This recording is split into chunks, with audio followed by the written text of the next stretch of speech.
I'm Agnieszka Billewicz, a senior user experience designer at STAR, global strategy, design and engineering consultancy.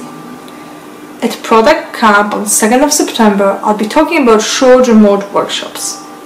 I'll cover the topics of planning, preparing and conducting collaborative meetings in this new era of remote collaboration. I'll talk about how to get actionable results from a 3-hour Zoom call, how to recreate the creative atmosphere of a face-to-face meeting. I'll bring in some of the stories from client workshops and talk about problems I've encountered to establish some do's and don'ts.